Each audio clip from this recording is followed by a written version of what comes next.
đi đã ăn. Ngon, yeah.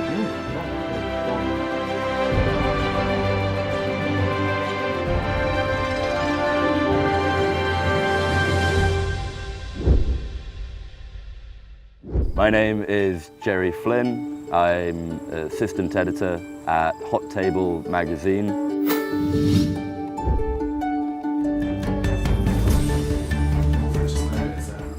We're based in Hanoi. We write a food and drinks magazine looking at the human element behind the dishes that make Vietnam so famous internationally.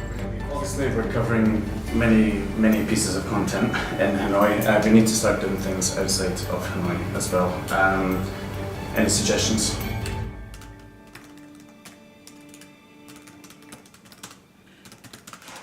Hot Table generally cover things happening in Hanoi or down south in Ho Chi Minh City, but I've been sent out on something of an expedition to try and find out a little bit more about the local cultures outside of the big cities in Vietnam. Across Vietnam, there are many well-beaten paths, from Sapa in the north to Phu Quoc in the south. However, my expedition started in a place I'd never even thought of, the northeastern province of Bac Kan.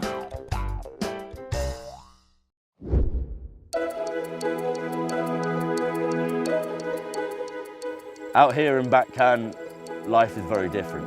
It is a real roller coaster in terms of highs and lows, the heat, the humidity.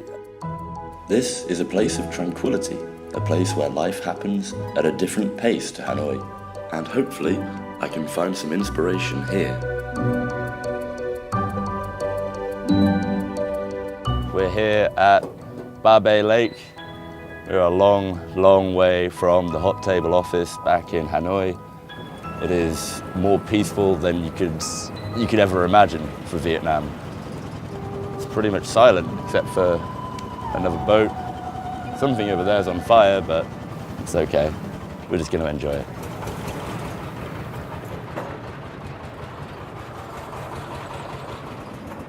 At the heart of Ba Be National Park in Bac Kan province, Ba Be Lake is Vietnam's largest lake and one of the world's 100 largest freshwater lakes.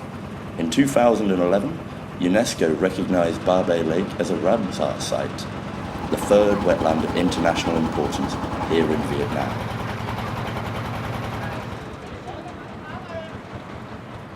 Joining me today is Mai Tay Lam from Ba Be Tourism Management Board.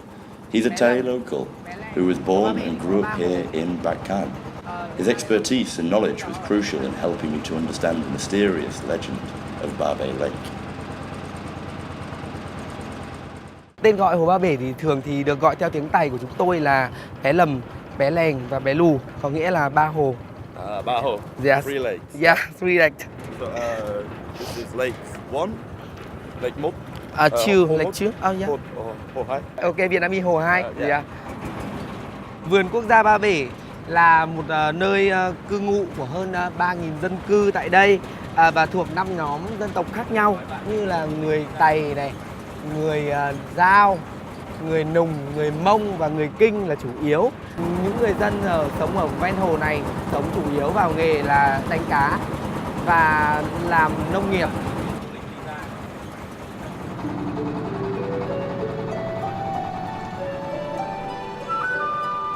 Within the ethnic communities in Bac Kan, there's a wide variation in culture and lifestyle, but it can be seen clearest through their relationship with food. The lake is home to a wide variety of ethnic minorities living around there and living off the land there as well. With 7 kilometers in length and more than 1 kilometer at its widest, this is a perfect environment for fishing. Here the local people can be seen fishing or travelling in their dugout canoes named dokma. They stand on their boats, which are made from just one tree trunk with unparalleled skill, and although the boats are extremely narrow, they glide effortlessly through the water. Hello anh ơi, hôm nay có bắt được nhiều cá không? À đâu mới đi thả lưới nhỉ?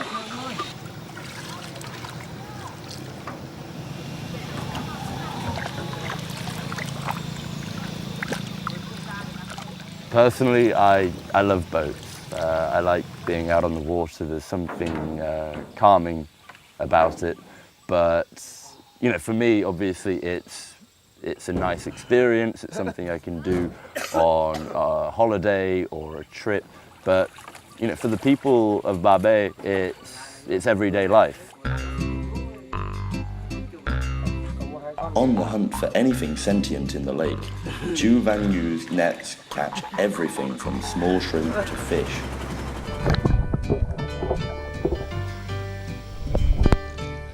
Keeping the boat balanced was not something I could master, even with Chu's expert guidance.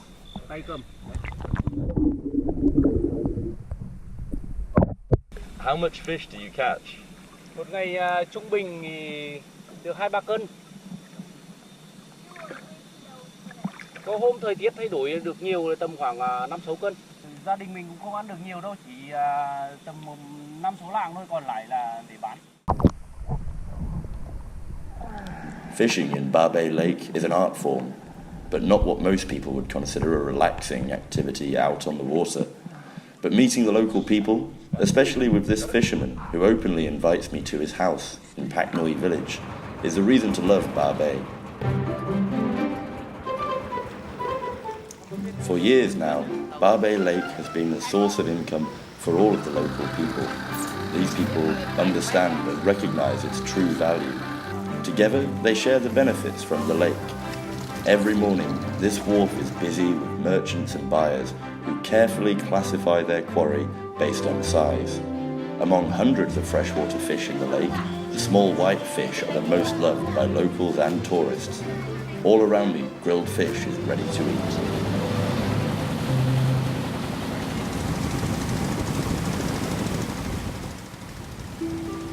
The fishermen that we met, the people collecting the fish, collecting the shrimp, the traders who are working at the markets, you know, that place needs to be preserved in order for them to go on living.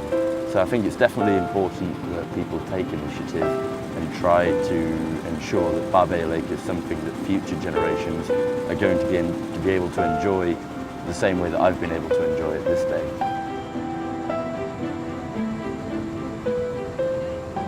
At Chu Van Yu's house, I was invited to dinner to taste the spoils of his labor. But first, Yu's wife showed me how to make a traditional Tay dish from small shrimps and fish. Thực hiện cái món cá chua cái tép luôn này, trước tiên mình là phải rửa sạch cái cá với cả tép này, để sau đó là để ráo nước xong mình mới ướp gia vị để thực hiện cái món này.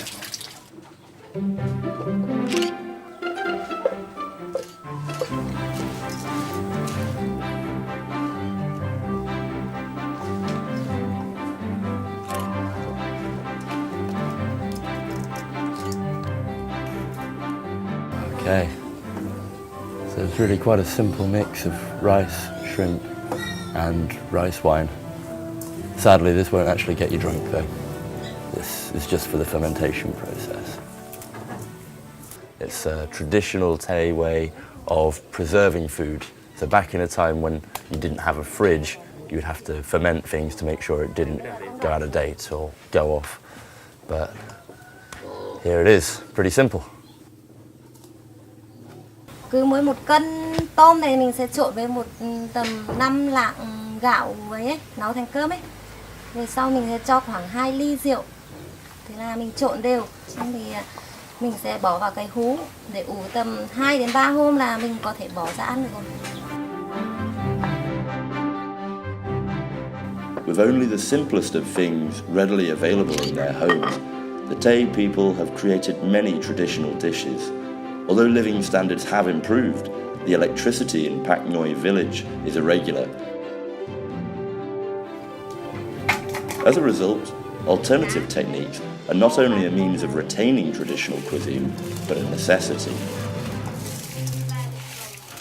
Yen showed us how to save ourselves from wasting perfectly good freshwater fish and shrimp by the wonderful and flavoursome, albeit slightly odorous, process of fermentation. Ướp muối này là nó sẽ phải mặn hơn là ướp tép, bởi vì là con cá này nó sẽ dày thịt. Để 30 phút ướp cho nó vào trong cái thịt đấy, nó đều, nó đủ ướp lượng gia vị của nó ấy. Mình sẽ mới bắt đầu mình mới trộn với cả cơm. Vào trong cái thịt đấy, nó đều. Mixing the fish is just a small part of the preparation, yet the process itself is remarkably simple. Trứng này mình cũng phải bỏ ra hết, bởi vì trứng là nó hay hỏng nhất ở trong con cá này.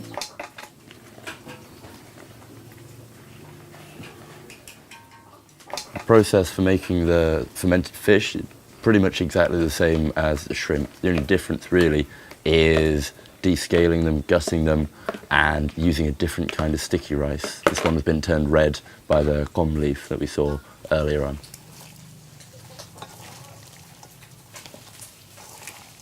Thì cái công thức này toàn là ông bà cụ ngày xưa là truyền lại cho con cháu bây giờ thôi, chứ còn bây giờ nó phát triển hơn ấy, toàn để trong tủ đông là nhiều.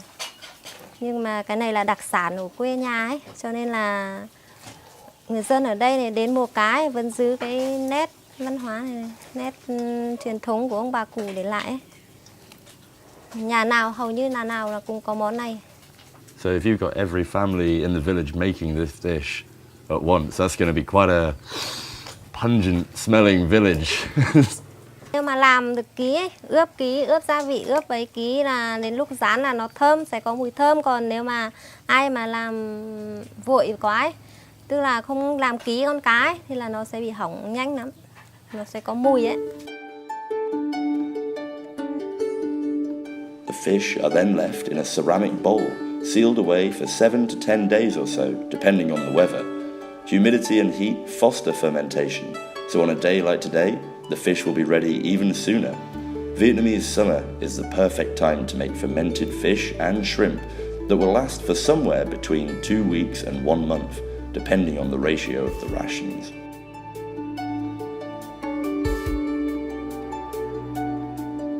You can tell that the fish is done when it turns light pink and slightly sour to the smell. It's a simple recipe, just fry the mix and eat it with rice. In Tay families, the owner of the house is often seated in the middle over the table. Then, other family members are seated all around the table. The dinner was a simple serving of fermented shrimp, fermented fish, boiled pork, and pickled eggplants. Good idea.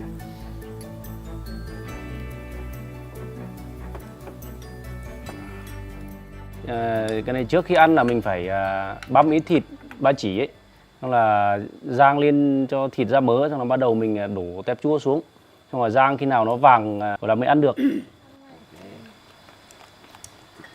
Ngu showed me how to eat this dish. We used leaves to wrap the slices of boiled pork and added a dash of fermented shrimp on top.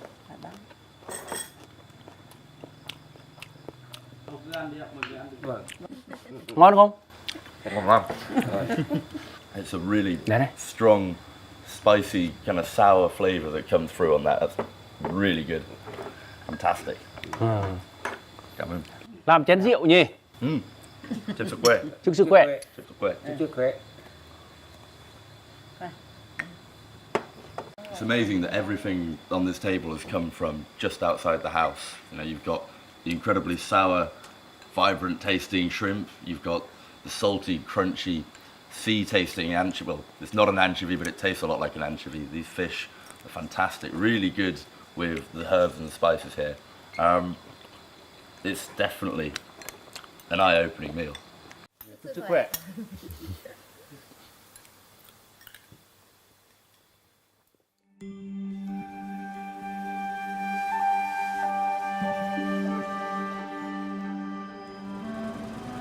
The people of Babe have been able to turn their lifestyle, a lifestyle that was born out of necessity, essentially.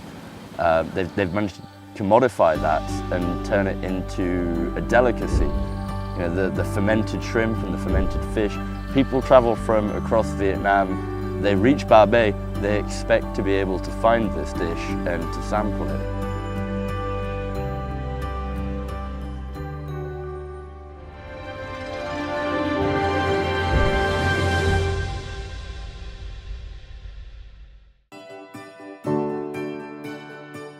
I'm from England, but I'm from a very rural part of England. I mean, I grew up in a village where there were more chickens than people. But visiting the Hmong village, it's completely different to everything that I've ever known. I mean, traditionally, the Hmong people have usually moved around. They've usually been quite nomadic. But now, they have settled in this village. There are 21 households in their entire village. It makes for a very, very small, tight-knit community.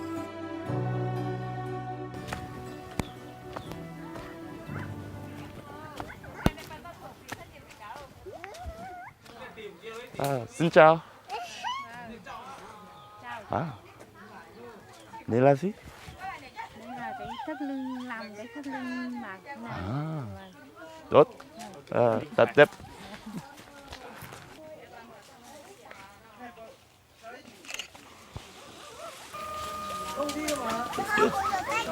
Very colorful. This is Nafa village, and we're here to find out about the local delicacies and to find out more about the people who live here and what they do with their very unique Hmong culture. As you can see, they've got very skilled hands when it comes to embroidering, so we're going to find out more about how they make their foods and how they survive here.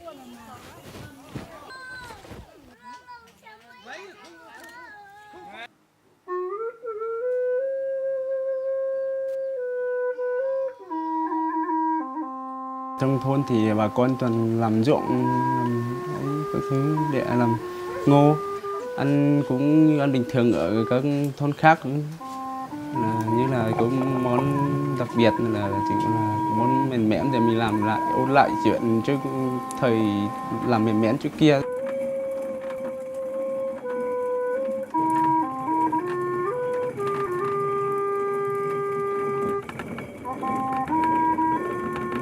Looks like a lot of hard work.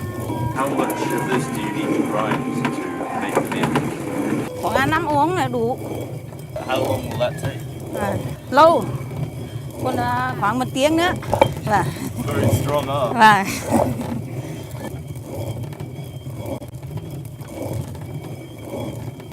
When you live at that kind of altitude, there is no Lotte, there is no Tesco, there's no supermarkets. You really have to make do with what is to hand. And the Hmong people, they do this incredibly well. Whilst most of Vietnam lives on a diet generally supported by rice, the Hmong people prefer corn. As you saw with the old lady who was using her mortar, the milling stone, to grind that corn, you don't need a gym membership if you live in that village. Her arms, they put mine to shame. I have little pasty white noodle arms by comparison. Is this good? No. No, it's not. I'm doing it all wrong.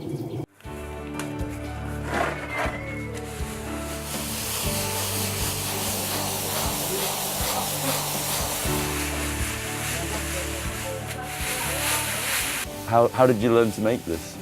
Làm lâu rồi. Bố mẹ để mình tự nhổ làm ăn cái này mềm miến mãi mãi thế này thôi. After the corn flour was carefully sifted, Sing mixed it with some water. I guess she knows exactly how much water is needed so that the mixture does not come out too dry or too pasty. She's been an experienced cook for years.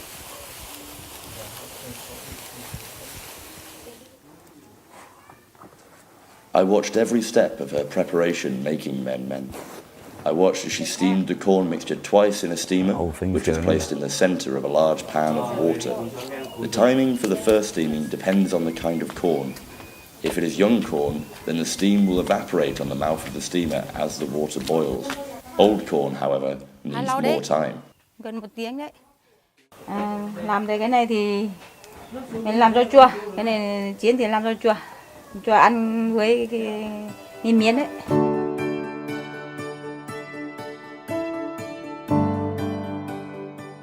What strikes me about eating here is that almost everything that adorns the table has been found, caught, or harvested probably just a few feet from where I sit. With some pumpkin buds and sour bamboo shoots, Singh quickly prepared a sour soup for her family to eat with the men.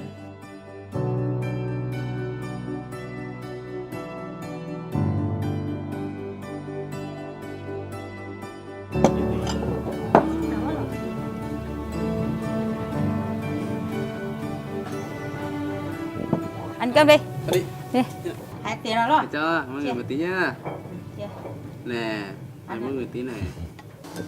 Cảm ơn anh. Và các bạn đã ăn miến chưa? No, this is first time. Chưa được ăn chưa? Thế thì ăn thử quả miến quả ba đấy.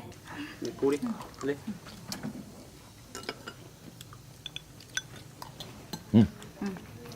Ngon nào. Cảm ơn. I mean, the man men was, as far as traditional dishes go, it's so simple to make. Really, it's not a bad dish to actually live off. It's a good combination of flavor. The ground corn becomes kind of a starchy, almost like a porridge. It's interesting to see how they've managed to turn such basic ingredients into something that's actually quite a refined dish.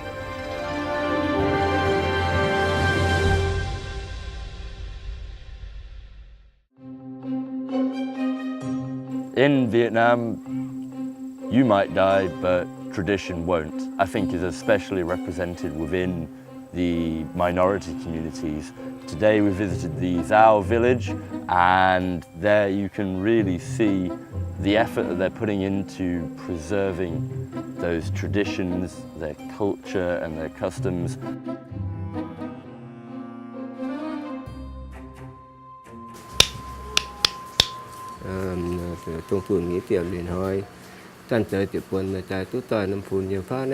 Between the hardy Hmong people and the fishing communities of the Tay people in Ba Lake, the Dao people sit happily as a happy medium in Bung village. Ban Van Lam has been training to be a shaman since he was 17. He walked us through the 3 phases of the ritual that the Dao community believe will bring them a good harvest. Rằm tháng 8 ấy thì là bắt đầu lúa sắp chín thì lấy lúa về là lại ăn lúa mới. Thì cái thủ tục ăn lúa mới thì gọi con chó về ăn cùng bữa cơm gạo mới, xong là tha những cái rủi ro bệnh tật thế là được ra ngoài, xong là đổi lấy những cái may mắn sức khỏe, tiền bạc của cải về cho con cháu. So what they have is we have bowls of rice, chicken, rice wine. This is offered first to the god and then to the ancestors, and then the family here will take it for themselves. Most of us might think that strange in some way, but for them it's just a part of the way that they live. They're happy with it. They thrive in that environment. For the Dao people, their specialty is homemade spongy tofu.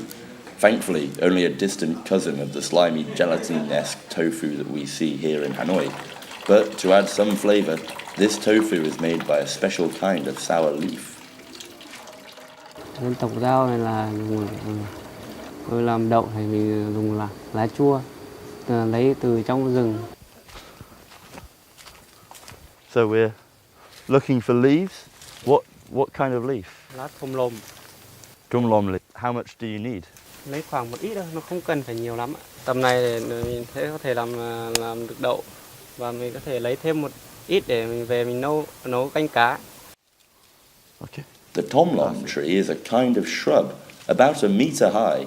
It can be found in the mountainous forests, where the soil is good and the plant can thrive. While the trunk is succulent and has many leaves, if you're in the forest and thirsty, you can actually eat the stems and the leaves directly. Lấy lá chua từ rừng về đun sôi lên, chắt lấy nước pha vào đậu, đậu sẽ ngon hơn. Không như nơi khác thì họ sẽ làm bằng nguyên liệu khác, không phải là dùng cái lá mình lấy trong rừng. Personally, I've never been an avid fan of tofu. The jellified texture of it just doesn't sit right with me. But watching Vuong at work made me realize that I had to try some.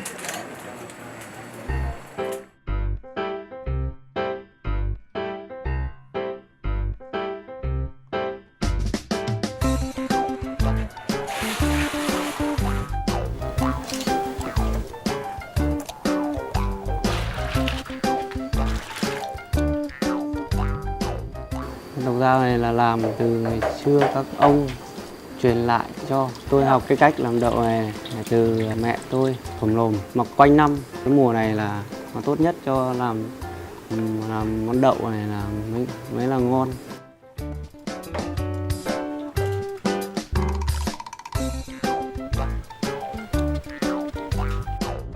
Apart from making tofu, the tomlom leaves are also used to make sour fish soup.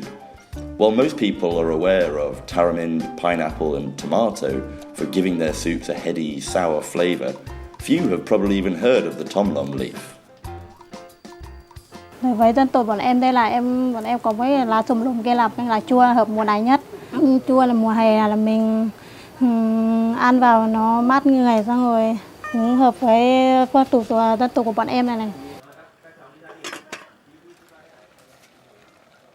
Theo truyền thống thì gia đình nào mà có điều kiện thì làm cả đậu này, cá nấu với lá chua để ăn cho nó mát.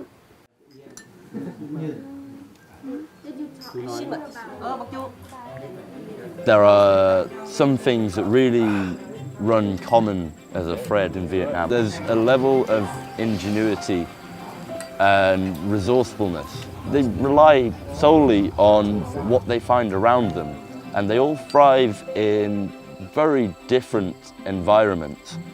You know, for the Hmong village with the Tay or with the Zao, they have, again, different options based on their environment, and yet they still manage to create delicacies, I mean, truly delicious dishes that you can't find elsewhere in Vietnam. You know, these are unique meals.